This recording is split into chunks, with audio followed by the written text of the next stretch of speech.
No, I actually had a very special car before this. Iris came in, before the Myvi came in, and it was actually not a very high-class car because, I mean, this car only had 3 cylinders, 4-speed automatic gearbox, it's front-wheel drive, and yeah, it is, you know, it is basic, and not to say shitty, but it is basic.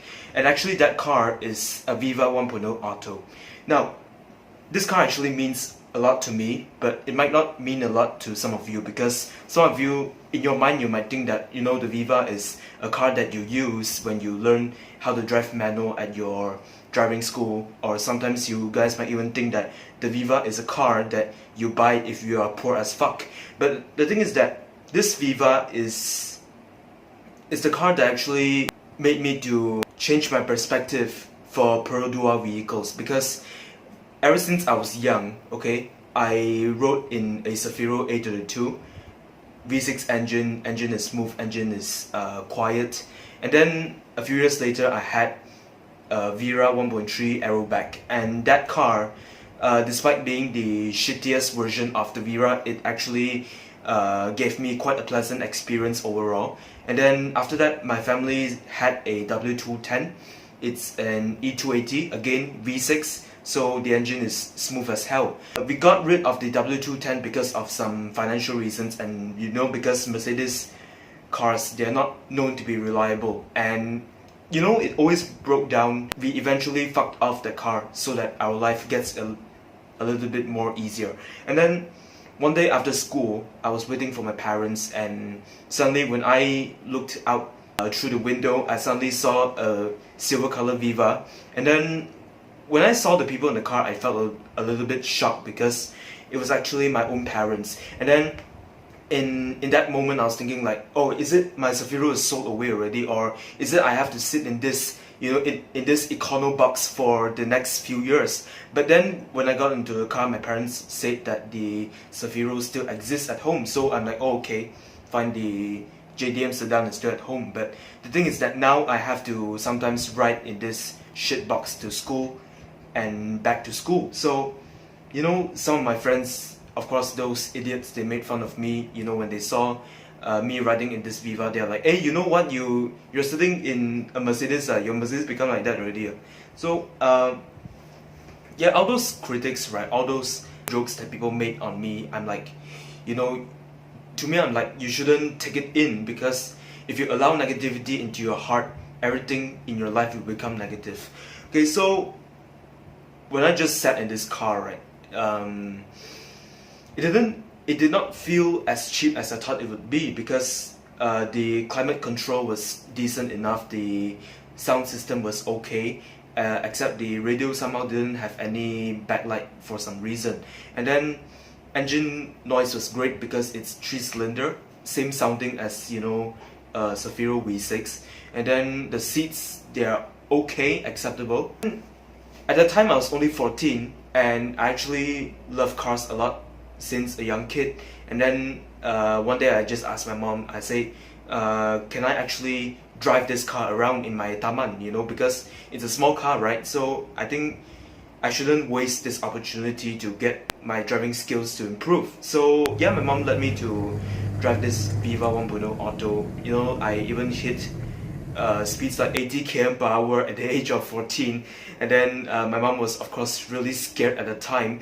To be honest, I love the Viva more than the Asia, because to me, the Viva is the poor man's MX-5. I mean, like, the Asia, despite being as nimble as the Viva, it did not offer a very direct steering feel. Like, in the Viva, if I turn my steering with such an angle, it gives me a lot of feedback. With the Asia, I've seen many reviews. They talk about the car having a lot of electric power steering issues, the steering cannot turn back itself, and blah blah, and even when they corner like this, the steering is not direct enough. Just, I only had the car for half a year, and you know, it took me 1 month to love it. Honestly, I tell you that if you are poor, if you are fucked up, that's the car to get. I mean, of course you can get newer cars like the Saga VVT, and of course that car has Lotus suspension. Not kidding you, I mean, like, the car handles a lot better than the Viva because it's more stable. But If you're looking for something which costs 15,000 or less, I think that is great. Now, 4-speed automatic, as I mentioned just now, gear shifts smooth, really smooth. I tell you honestly, it feels as if I'm driving a CVT car with paddle shifters, and the engine is actually quite smooth when you get up to speeds like 40 km, 60 km per hour. Oh yeah, and by the way, the car does not shake at 110 km per hour. And in terms of space, it has the same legroom as a Myvi, and then the build quality is actually more decent than a modern day Perodua Bezza. I mean, can you imagine how great is that? Because something that came out in 2004 in Japan as the Daihatsu Mira AV, a better cabin quality than the Perodua Bezza. I mean, of course, I cannot say too much because the Bezza is a Malaysian developed Perodua car. Everything they do, like the body, the interior, everything they design it themselves. So, like in the Wajah, right? Wajah is the first Proton car that they designed from ground up, and then you can see that the middle part of the dashboard looks weird. I mean, why is that aircon not directed towards the driver's face? Why can't they just make it flat like you see in the Saga VVT, the modern day Proton cars, for instance? They don't have such a reclined aircon vent anymore. That's why, like, for many automobile manufacturers who are still new in the market, they still have lots of things to work on, lots of things to improve on. Suspension on that Viva was a bit stiff. That is forgivable because I'm only paying something like 35,000 if I bought it new in 2009. Overall, it is something that I cannot complain about. Like Bobby Ang say that the Viva and the Asia are the cars that you need. And then in terms of fuel consumption, right, I rather suggest you to get an 850 manual if you want the car to save, if you want that car to save more than 15 km per liter. Because when I drove the car, right, as I said before, I pushed the car to 80 km per hour, and that indicates that I am not a light-footed person. I mean, I love to floor the car, you know, I love to see the way that the 4-speed automatic downshifts in a matter of a split second. And then, so the kind of fuel consumption that I get in the Viva is probably around 13.5 km per liter, or sometimes if I'm lucky enough, I can get something like 14 km per liter. Acceleration wise, it is okay, but the top speed is, of course, it is terrible because I need 3000 RPM to get to 100 km per hour. And then if you're talking about modern cars nowadays, like the Toyota Vios CVT, it can achieve 100 km per hour in 2000 RPM. Even the new Serena S Hybrid C27, 1900 RPM, you get 100 km per hour. So the higher your rev gets, the more fuel you use, because that's how things work. And then it is a fact that Perodua doesn't know what they have to do to achieve their goals, because, okay, they want people to have fuel-saving cars. So that's why they come up with their eco-idle function, which we call auto start-stop in general terms, and then they give us very underpowered engines, so that if you don't get to use too much of power, then your car would save more fuel, which I think that is not a very appropriate concept of building a car. Like Proton nowadays, they are using CVT transmissions, although their RPM is still quite high for some unknown shit reason. And then they also try to reduce the friction of the engine, everything, you know, and then those are the appropriate ways to make your car save fuel. You can see that Proton use VVT engine nowadays in their Iris.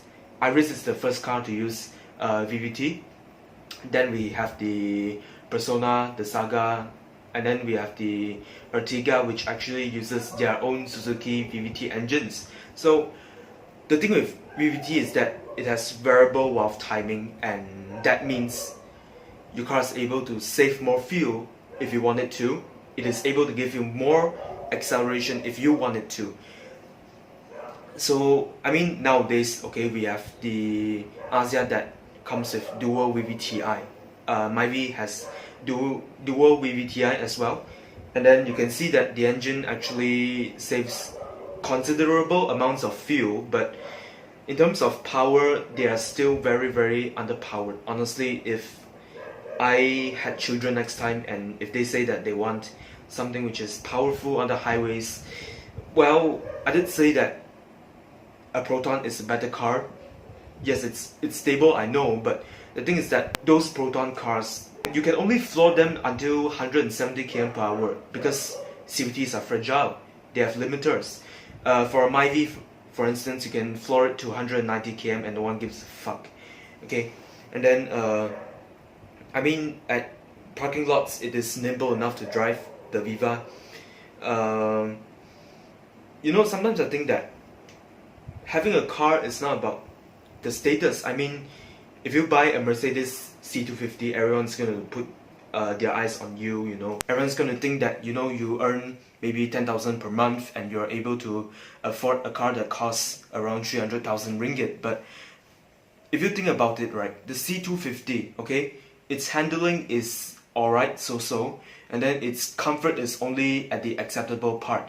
So, I mean, what's the purpose if you pay 300,000 and the car doesn't actually feel great? I mean, the Viva, I know that when it is new, the 1.0 auto version, the easy version, right, costs 35,000, okay, 35,000, but the way it handles, it is nimble, it is nice, and then the seats, they are good enough, you know, these small details that make it a great small car. And yeah, that's why for me, my concept of buying a car is that it is not about the brand, okay, because nowadays a lot of other new Asian brands, they introduce a lot of innovations throughout the years. When you want to buy a new car, just test drive every brand, okay? For SUVs, you test drive the Sorento, the X-Trail, the CR-V, the Proton X70 which came out today, and also you can test drive maybe other SUVs of the same price, and then you form your own judgment, because I cannot tell you that a Japanese car is better than a Korean car. And I cannot tell you that a Chinese car is worse than a Mercedes. Who knows? I mean, that's why I say that the Viva actually surprised me a lot when I drive it on the road. I mean, it was actually quite fast, from 0 to 80, 0 to 100, and then its comfort levels, they are quite acceptable for its segment, A segment, of course. Actually, I still miss my car a lot. I mean, now the Iris is definitely a better car because it is safer, it is more stable, and blah blah blah blah. But the thing is that those memories that I had with that Daihatsu K car, you know, I just can't erase them. I mean, I had other cars, I experienced other cars in my life as well, more expensive cars, but those cars, they don't really seem to favor me a lot. But it happened to be that this small little shit actually gave me a lot of joy, and that is why I think the Viva is quite a good car to have.